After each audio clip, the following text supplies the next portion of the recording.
कैसा हो कि आपको वो एक्टिविटी या वो काम पता चल जाए जिससे आपकी इच्छाएं पूरी होने लग जाएंगी। ये पॉसिबल है और इसे कहते हैं द वैदिक वे ऑफ मैनिफेस्टेशन। जी हाँ दोस्तों, ये टॉपिक मैंने जब सीखा, जब मैंने इसकी रिसर्च करी, कई लोगों पे अप्लाई किया और जब रिजल्ट सुनने को मिले तो वो एक्स्ट्राऑर्डिनरी थे। और आज मैं ये चीज़ आपको सिखाऊंगा भी और बताऊंगा भी।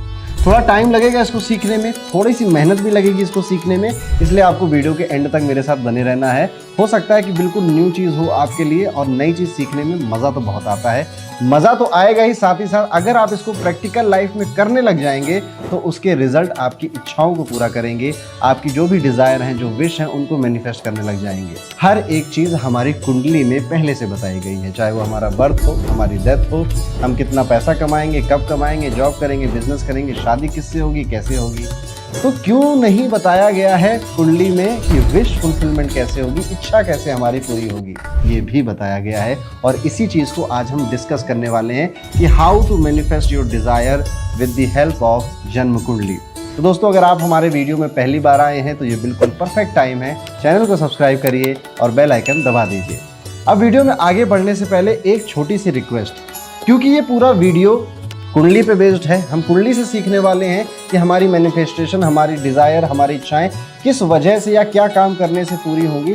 इसलिए आपके पास आपकी जन्म कुंडली होनी चाहिए। हो सकता है कि आपके पास जन्म कुंडली पहले से है तो उसे ओपन कर लीजिए, अगर नहीं है तो किसी भी ऑनलाइन फ्री सॉफ्टवेयर पे चले जाइए या गूगल पे टाइप करिए फ्री ऑनलाइन कुंडली सॉफ्टवेयर। आप अपनी बर्थ डिटेल, जिसमें अपनी डेट, अपना नाम और अपना जन्म स्थान फिल करेंगे और आपको अपनी जन्म कुंडली मिल जाएगी। बस जो लग्न कुंडली है, जो आपको आपकी स्क्रीन पे दिख रहा है, ये चीज़ उठाकर आपको ले आनी है। अब मैं आपको यहाँ पे समझाता हूँ कि किस तरह से आपको ये पता करना है कि मैनिफेस्टेशन कैसे होता है। देखिए, हमारी कुंडली में 3 इंपॉर्टेंट चीज़ें होती हैं। एक तो जैसे आप यहाँ पे देख सकते हो, यहाँ पे 12 हाउसेज हैं, ठीक। दूसरा 12 राशियाँ और तीसरा 9 प्लैनेट्स। तो 12, 9, 12 राशियाँ, 12 हाउस, 9 प्लैनेट्स। ये 3 इंपॉर्टेंट एलिमेंट हमारी जन्म कुंडली को डिसाइड करते हैं कि वो अच्छी है, बुरी है, या कौन सा काम कब होगा, कैसे होगा, एवरीथिंग। इन्हीं में छुपा हुआ है एक ऐसा हाउस जो कि बात करता है डिज़ायर फुलफिलमेंट की, इच्छाओं की पूर्ति की, और उस हाउस का नाम है 11th। इसे हाउस ऑफ डिज़ायर भी कहते हैं, हाउस ऑफ डिज़ायर फुलफिलमेंट भी कहते हैं। इनकम का हाउस भी ये होता है, गेन्स का हाउस भी यही होता है। तो यहाँ पे ये हाउस हमको ये बताता है कि आपकी इच्छाएं, जो भी डिज़ायर आपके हैं, वो क्या काम आप करोगे तो वो पूरा होगा। लेकिन उससे पहले इस हाउस को हम एनालाइज करें, इसको समझें, उससे पहले आपको ये समझना होगा कि ये जो आपके पास कुंडली होती है, इनमें जो हाउसेस हैं दोस्तों, ये फिक्स होते हैं। जैसे कि हमेशा आपका 11th हाउस यही रहने वाला है, ये कभी बदलेगा नहीं, चाहे मेरी कुंडली हो, चाहे आप में से किसी की भी कुंडली हो। तो 11वां घर यही रहेगा, इसी तरह से 7th हाउस यही रहेगा, 8th हाउस यही रहेगा, 9th हाउस यही रहेगा। हाउस कभी नहीं चेंज होते। पर आपके पास जो हॉरोस्कोप है, जो कुंडली है, हो सकता है उनमें नंबर अलग अलग लिखे हों। हो सकता है कि आपके कुंडली में यहाँ पर लिखा हो 11, या यहाँ पे लिखा हो 11, यहाँ पे लिखेगा 12, फिर 1, 2, 3 इस तरह से लिखा हो। इनसे कंफ्यूज मत हो जाना। हाउस 11th हमेशा ये वाला ही रहने वाला है जो यहाँ पर मैंने आपको शो किया हुआ है। जो नंबर आपको इधर उधर लिखे मिलते हैं, ये हाउस के नंबर नहीं, ये राशियों के नंबर होते हैं। और ये भी फिक्स है कि 11 नंबर किस राशि का है, 1 नंबर किस राशि का है, 2 नंबर किस राशि का है। ये देखिए, यहाँ पे मैंने एक चार्ट आपके सामने रखा है। जैसे कि 1 नंबर मेष राशि का है, 2 नंबर वृषभ का है, इसी तरह से 3 मिथुन का है, 6 नंबर कन्या राशि है, 8 नंबर वृश्चिक है, 10 मकर है और 12 मीन। ये नंबर फिक्स हैं जो कि आपकी कुंडली में, हर किसी की कुंडली में डिफरेंट होना पॉसिबल है। ओके, तो अब हमने 2 चीज़ें सीखी, थोड़ा स्पीड में सीख लिया, हो सके तो रिवाइंड कर लीजिएगा अगर आपको दिक्कत हो रही हो। हाउस फिक्स होते हैं और कुंडली में जो नंबर लिखे होते हैं वो राशियों के नंबर होते हैं, हाउस के नंबर नहीं होते। करेक्ट। अब हर एक राशि को इस तरह से समझिए कि कोई प्लॉट है, जमीन जायदाद होती है ना, तो कोई प्लॉट है। अब एक प्लॉट है तो प्लॉट का मालिक भी होगा, और कुछ मालिकों के पास ज़्यादा पैसा होता है तो वो 2-2 प्लॉट खरीद लेते हैं। एक गुड़गांव में खरीदा, एक नोएडा में खरीद लिया। कुछ के पास और ज़्यादा पैसा होता है तो बगल बगल में ही 2 बड़े बड़े प्लॉट खरीद लेते हैं, 400 गज वाला, इधर वाला भी, ये वाला भी, तो 800 गज बना लिया। ऐसे ही ये जो 12 राशियाँ हैं, ये भी एक प्लॉट है और इन प्लॉट के भी मालिक हैं, इनके भी लॉर्ड हैं। कुछ मालिक बहुत अमीर हैं तो उन्होंने क्या किया, उन्होंने 2-2 प्लॉट खरीद लिए। कुछ ने ध्यान नहीं दिया तो उन्होंने 1-1 प्लॉट खरीदा। कुछ बहुत ही ज़्यादा रिच थे तो उन्होंने 2-2 प्लॉट बगल बगल में खरीद लिए। चलिए इसको समझते हैं थोड़ी देर, ये समझना ज़रूरी है, तभी आपको आगे मैनिफेस्टेशन वाली टेक्निक समझ में आएगी। जैसे कि मेष राशि है तो मंगल इसका मालिक है, मंगल प्लेनेट है। मेष राशि है, मंगल इसका प्लेनेट है। मंगल वृश्चिक का भी मालिक है, तो मंगल 2 राशियों का 2 प्लॉट खरीदे इसने, एक मेष वाला और एक वृश्चिक का। इसी तरह से दोस्तों वीनस, अब शुक्र तो है ही धन देवता, लग्जरी ग्लैमर, अब इसके पास नहीं पैसा होगा किसके पास पैसा होगा, तो इसने वृषभ राशि को भी खरीद लिया और तुला राशि को भी खरीद लिया, तो 2 राशियों का मालिक ये भी बन गया। बुध, बुध मतलब बिजनेस होता है, तो बिजनेसमैन के पास भी तो 2 प्लॉट बनते हैं, तो बुध मिथुन का मालिक है और कन्या राशि का लॉर्ड है, मालिक है। ऐसे ही दोस्तों शनि, शनि इज मनी, अक्सर आप मेरे वीडियोस में सुनते होंगे, तो शनि देखिए सबसे महंगा, सबसे अमीर आदमी, उसने 2-2 प्लॉट बगल बगल खरीद लिए, 10 नंबर वाला भी और 11 नंबर वाला भी। अब जुपिटर, गुरुदेव, गुरुदेव भी पढ़ा के शिक्षा कर लोगों को टीच कर करके उन्होंने भी बढ़िया 2 प्लॉट खरीदे, एक धनु वाला और एक मीन वाला। ऐसे ही अब देखो राजा साहब यानी कि सूर्य, राजा साहब के पास समय ही नहीं था, इतना बिजी थे वो जंग लड़ने में, लड़ाई वड़ाई लड़ने में, और उनके पास इतनी सारी राजसी शौक ठाट बाट सब लोग आके ऐसे दे, ये बिजनेसमैन ये सब लोग ऐसे ही आके दे जाते थे। तो राजा साहब ने कहा गलती से कभी बस एक ही प्लॉट खरीद लिया, और सेम यही कहानी रानी साहिबा यानी कि चंद्रमा के साथ भी थी। तो सिर्फ सूर्य और चंद्रमा के एक प्लॉट है, बाकी सबके 2-2 प्लॉट है। ये चीज़ आपको यहाँ पे बताती है कि किस राशि का मालिक कौन सा है। अब बस आपको करना क्या है कि अपनी कुंडली को वापस ओपन करिए, लग्न कुंडली की हम यहाँ पे बात कर रहे हैं, लग्न कुंडली।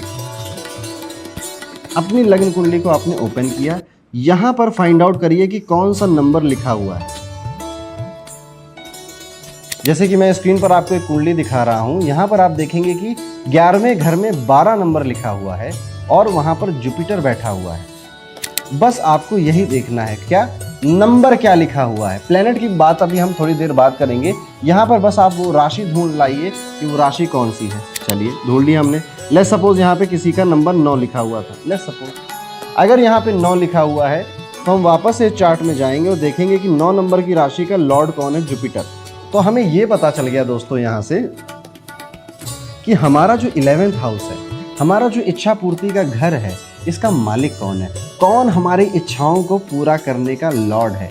ये एक बहुत बड़ी चीज़ आपको पता चल गई। हो सकता है एक एग्जांपल और ले लेते हैं, यहाँ पे 11 लिखा होता, चलो 11वां तो हाउस है, आप कंफ्यूज हो जाओगे, इसलिए मैं लेते 2 लिखा है। लेट्स सपोज अगर यहाँ 2 लिखा है तो आप यहाँ पे वापस जाएंगे, देखेंगे कि 2 नंबर तो शुक्र का होता है, तो यहाँ पे आपकी इच्छा पूर्ति के घर के जो लॉर्ड हैं वो वीनस निकल कर आ गए। ऐसे आपको अपने 11th हाउस का लॉर्ड पता चल गया, मालिक पता चल गया।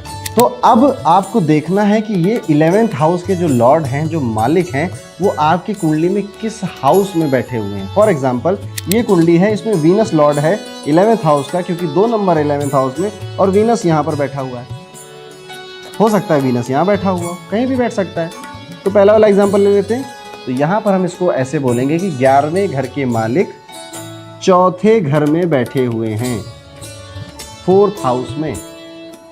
मुझे कैसे पता चला ये 4th हाउस है? देखिए मैंने आपकी आसानी के लिए सारे हाउसेस के नंबर लिख दिए हैं, ये 4th हाउस है। ओके,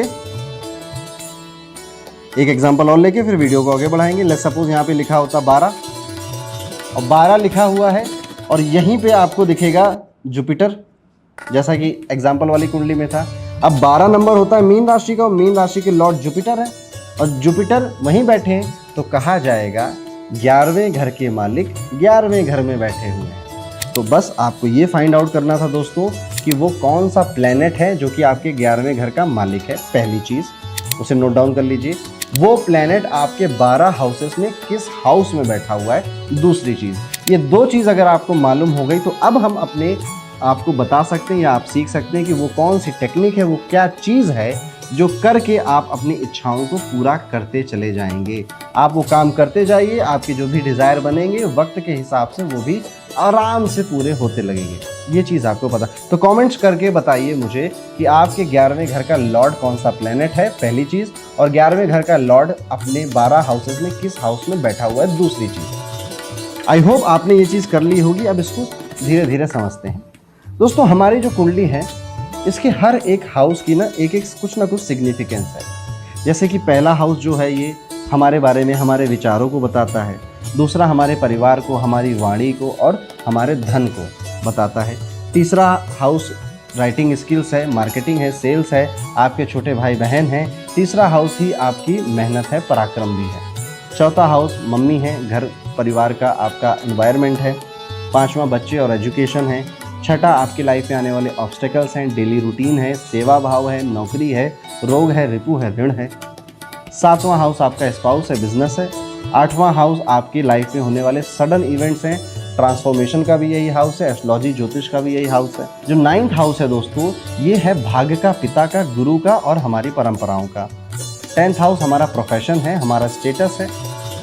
11th हाउस इच्छा पूर्ति है और 12th हाउस हमारा यहाँ पे खर्चे हैं, मेडिटेशन है, स्पिरिचुअलिटी है, जेल है और हॉस्पिटल है। तो इस तरह से 12 हाउसेस के अपने अपने गुण हैं। ये आप एक अपनी स्क्रीन पर भी देख सकते हैं। यहाँ पर मैंने हर एक हाउस का सिग्निफिकेंस आपके लिए इजी टू अंडरस्टैंड लिख दिया है। अब लेट्स सपोज एक व्यक्ति है, उसके यहाँ पर कुंडली में लिखा था, मैं बार बार 11वें हाउस में 11 ही लिख दे रहा हूँ, लगभग यहाँ लिखा था कि 10 नंबर लिखा था। तो 11वें हाउस में 10 नंबर की राशि है। 10 नंबर की राशि के मालिक शनि होते हैं। लेट्स सपोज सैटर्न यहाँ बैठा था तीसरे घर में, तो हम इसको कहेंगे 11वें घर के मालिक तीसरे घर में बैठे हैं और वो शनि है। अब आपको यहीं से पता चल जाएगा कि वो क्या काम है। अगर आप तीसरे हाउस की एक्टिविटी करने लग जाओगे, आपकी डिज़ायर पूरे होने लग जाएंगे। अब तीसरे हाउस की एक्टिविटी क्या है? सिंपली तो लोग कह देंगे कि तीसरे हाउस में मेहनत होती है, तो आप मेहनत करो, इच्छाएं पूरी हो जाएंगी। पर इसमें फिर मैनिफेस्टेशन का फायदा ही क्या? मेहनत तो दुनिया कर रही है। तो ये उतना प्रैक्टिकल है, पर बात सच है। बात आप ऐसा नहीं कह सकते कि बात झूठ बोल रहा है। ये बात तो सच है कि मेहनत करोगे तो इच्छा पूरी होगी भाई। लेकिन ज्योतिष का फायदा क्या है यहाँ पर? ज्योतिष तो आपकी मेहनत कम करेगा ना, आपको गाइड करेगा। तो यहाँ पर आप राइटिंग का भी यही हाउस है। तो अगर आप अपनी इच्छाओं को लिखने लग जाएं किसी भी पीस ऑफ पेपर पे और हमेशा अपने पास रखें, और हमेशा जब भी दिन में आपको टाइम मिले और आप अपनी इच्छाओं को, डिज़ायर को देख लेते हैं, पढ़ के फिर अपने पास रख लेते हैं, तो ये जो लिख कर अपने पास रखने की कला है, ये वो चीज़ है जिससे आपका डिज़ायर पूरा होगा। पहला एक और चीज़ यहाँ पर हो सकती है कि आप अगर अपने छोटे भाई बहनों के साथ अपने डिज़ायर को शेयर करें, यार छोटू यार ये सोच रहा हूँ कि ये हो जाए, और वो कह दें कि हाँ भैया हो जाएगा, आप बिल्कुल ठीक करो। तो अगर नहीं कहे तो बोलना ऐसे कहना है, ठीक है। तो आप अगर अपने यंगर सिबलिंग्स के साथ कोई काम धंधा भी करेंगे तो भी आपके डिज़ायर पूरे होंगे। कुल मिला के अगर आप 3rd हाउस की एक्टिविटी को, जैसे 3rd हाउस में ना ट्रैवल भी होता है, तो अगर आप ट्रैवलिंग करने लग जाएं, हर महीने आप सोचें कि एक छोटा सा ट्रैवल करेंगे, कानपुर से लखनऊ चले जाएंगे, लखनऊ से वापस आ जाएंगे महीने में एक बार। अगर आप स्मॉल ट्रैवल्स भी करने लग जाएंगे तो भी आपका डिज़ायर पूरा होगा। तो ये वो चीज़ है जिससे आपका डिज़ायर, आपकी इच्छाएं पूरी होंगी। अब और हाउसेस को समझते हैं। जैसे कि लेट्स सपोज सैटर्न, अब सैटर्न को छोड़ देते हैं, नंबर 6 लिखते हैं यहाँ पे। नंबर 6 मरकुरी का है। मरकुरी लेट्स सपोज यहाँ बैठ गया। अब ये है 9th हाउस, 11वें घर के मालिक 9वें भाव में बैठे हैं। तो 9th हाउस की एक्टिविटी करके आपके डिज़ायर पूरे होंगे। 9th हाउस में क्या क्या आता है? आपके गुरु, आपके पिता, ये सब आते हैं। यहाँ पे कहा मंदिर भी आता है, रिलीजन भी आता है। अब यहाँ पे बेसिकली रिलीजियस प्रैक्टिस आती है। तो अगर आप किसी और रिलीजन के भी हैं तो अपने रिलीजियस प्लेस पे आपका डेली जाना और वहाँ पर अपने जो भी आपके डाइटी हैं, ईश्वर हैं, उनसे अपने डिज़ायर को बोलना एक मैनिफेस्टेशन टेक्निक है। यहाँ पर आप अपने पिताजी के पैर छुएं और पिताजी आपको बोले कि बेटा तू हमेशा खुश रहे, जो चाहे वो मिले, ये भी एक मैनिफेस्टेशन टेक्निक है। अपने गुरु के पैर छुएं और वो गुरु आपको आशीर्वाद दे, बहुत जल्दी आपको आशीर्वाद लगेंगे। साथ ही साथ 9th हाउस होता है लॉन्ग ट्रैवल का, लंबी लंबी यात्राओं का। 3rd हाउस छोटी ट्रैवल, 9th हाउस लंबी यात्रा। तो अगर आप लंबी समुद्री यात्रा करें साल में 2 बार, आपके डिज़ायर देखिएगा पूरे होने लग जाएंगे। या आप लंबी दूर चले जाएं अपने घर से रहने के लिए, तो भी आपकी इच्छाएं, डिज़ायर पूरे होने लग जाएंगे। तो इस तरह से अगर आप समझ जाओगे आपके प्लैनेट को और आपके हाउस, अभी प्लैनेट का मैं थोड़ी देर में और बताऊंगा, अभी हम सिर्फ हाउसेस को डिस्कस कर रहे हैं। फॉर एग्जाम्पल एक और एग्जाम्पल लेते हैं। लेट्स सपोज यहाँ पे 7th लिखा हो। 7th राशि देखिए, 7th राशि तुला होती है, तुला के मालिक शुक्र होते हैं। अब वापस आते हैं। लेट्स सपोज वीनस यहाँ बैठ गया, ये 7th हाउस है, ये आपका स्पाउस है। तो अगर आपका स्पाउस, आप अपने डिज़ायर स्पाउस को बताइए और आपका स्पाउस बार बार उनको कंफर्म कर दे कि हाँ ये चीज़ हो जाएगी, हाँ ये चीज़ हो जाएगी, तो आपके वो डिज़ायर पूरे होने लग जाएंगे, क्योंकि आप अपने 11th हाउस को एक्टिवेट कर दोगे। जितना आपका 11th हाउस एक्टिवेट होगा उतनी जल्दी आपकी मैनिफेस्टेशन टेक्निक काम करने लग जाएगी। 7th हाउस ही हमारी पब्लिक अपीयरेंस का भी होता है, तो आपको कोई ऐसा प्रोफेशन चूज कर लीजिए या फिर जो भी प्रोफेशन हो उसमें कुछ तिगड़म लगा के पब्लिक के सामने, क्लाइंट के सामने जाने लग जाइए। और जब आप ये एक्टिविटी करोगे तो 7th हाउस के साथ साथ आपका 11th हाउस लॉर्ड भी एक्टिवेट हो जाएगा और आपके डिज़ायर फुलफिल हो जाएंगे। तो ऐसे दोस्तों ये सारी चीज़ें, ये सारे काम आप कर सकते हैं। और एक एग्जांपल और डिस्कस करते हैं। मैं 12 का बताऊंगा, इसलिए परेशान मत होना कि पंडित जी मेरा नहीं बताया। लेट्स सपोज यहाँ का जो लॉर्ड है नंबर 4 लिखा हुआ है और मून बैठ गया फर्स्ट हाउस में, तो अब आपके 11th हाउस के लॉर्ड फर्स्ट हाउस में बैठ गए। इसका मतलब है कि फर्स्ट हाउस की एक्टिविटी अगर आप करोगे तो आपके डिज़ायर पूरे होंगे। फर्स्ट हाउस की एक्टिविटी में क्या आता है? फिटनेस। आप अपनी फिटनेस पे ध्यान दीजिए। अगर आप डोल मटोल हो गए, ढोलक जैसा आपका बॉडी शेप है, आप बिल्कुल काम नहीं करते अपनी फिजिकल पे, आप देखना आप ज़्यादा फ्रस्ट्रेट ही हो, परेशान ही हो, आपके जो आप चाह रहे हो मिल नहीं रहा आपको। इसलिए यहाँ पर आपके लिए आप सुबह उठिए, जॉगिंग पे जाइए, जिम जाइए, एक्सरसाइज करिए। फर्स्ट हाउस हमारे बाल भी होते हैं, हमारे हेयर। तो अगर आप अपने हेयर को, बालों को संवारने लग जाएं, अपने बालों को कॉम्ब करके रखें, चाहे घर में रहें चाहे बाहर, घर में ऐसे पगलेट घूम रहे हैं, नहीं ठीक है आपके लिए। तो आप जितना अपने बालों की केयर करेंगे उतना ही ज़्यादा आपके डिज़ायर पूरे होने की चांसेस है। अब आप कहोगे पंडित जी मैं तो टकला हूँ, तो क्या करना है? तो फिटनेस पे ध्यान दीजिए, वो मुझसे हो नहीं पाता है, तो क्या करना है? तो फर्स्ट हाउस में दोस्तों आपके विचार भी आते हैं, आपके थॉट्स भी आते हैं कि हाउ यू थिंक। तो आप अपने विचारों को यहाँ पर भी नोट डाउन करना शुरू कर सकते हैं, अपने विचारों को दूसरों को कन्वे करना भी शुरू कर सकते हैं।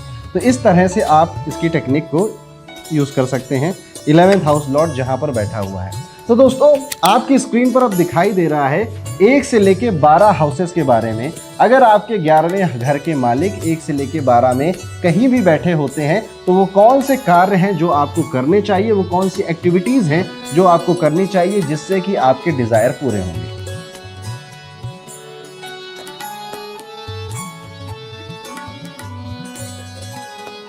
इसको नोट डाउन करिए और इसको 1 महीने, 2 महीने, 3 महीने, 4 महीनों तक करके देखिए। बीच में हौसला मत खोइएगा।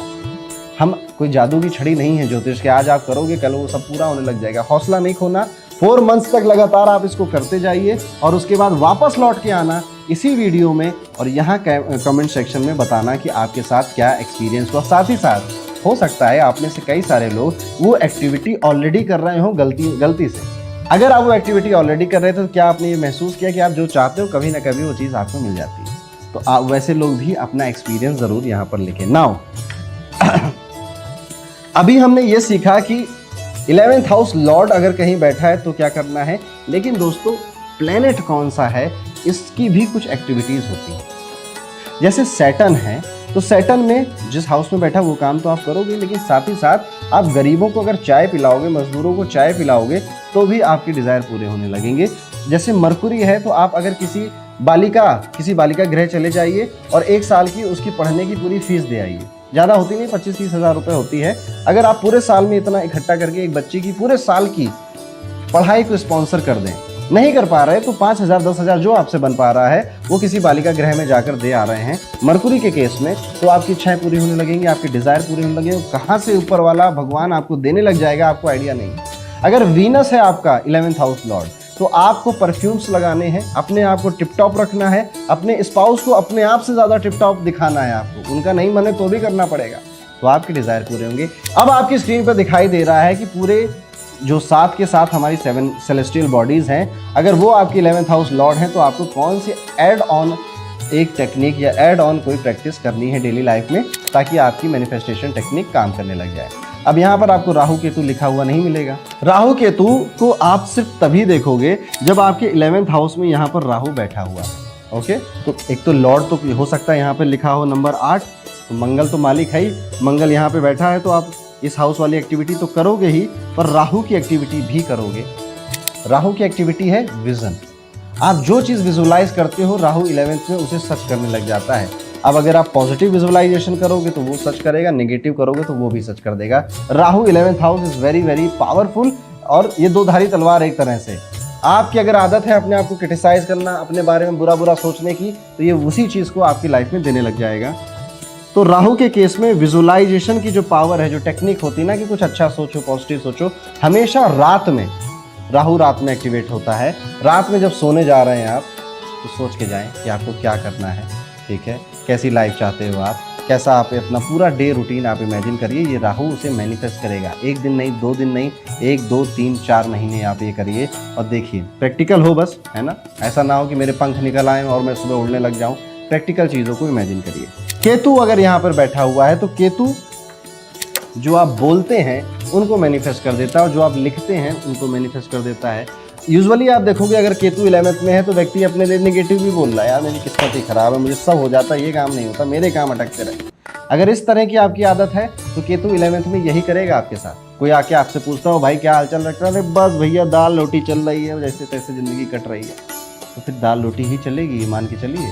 केतु 11th में है, आपको बहुत सोच समझ के अपने शब्दों को बोलना चाहिए। केतु 11th में है तो आपको बहुत सोच समझ के लिखना चाहिए कि आप अपने बारे में क्या लिख रहे हैं। यूजुअली लोग लिखते तो अच्छा ही है, बोलने की आदत उनकी गड़बड़ होती है। तो ये राहु केतु के केस में आपको ये काम करने। तो दोस्तों आज के इस वीडियो में आपने सीखा कि वो कौन से टेक्निक है, वो कौन से काम हैं जो कि आपको अपनी लाइफ में उतारने हैं, बार बार करने हैं, जिससे कि आपकी जो भी वैलिड इच्छाएं हैं वो धीरे धीरे समय के साथ बहुत जल्दी पूरी होने लग जाएंगी। ये इन्फॉर्मेटिव वीडियो आपको कैसा लगा ज़रूर कमेंट करके बताइएगा। और अगर आप एस्ट्रोलॉजी, न्यूमरोलॉजी, वास्तु, लाल किताब ये सारे सब्जेक्ट सीखना चाहते हैं तो हमारे अकल गुरुकुल प्लेटफॉर्म पर आप ये सारे कोर्स रिकॉर्डेड या फिर लाइव क्लासेस को ज्वाइन करके सीख सकते हैं।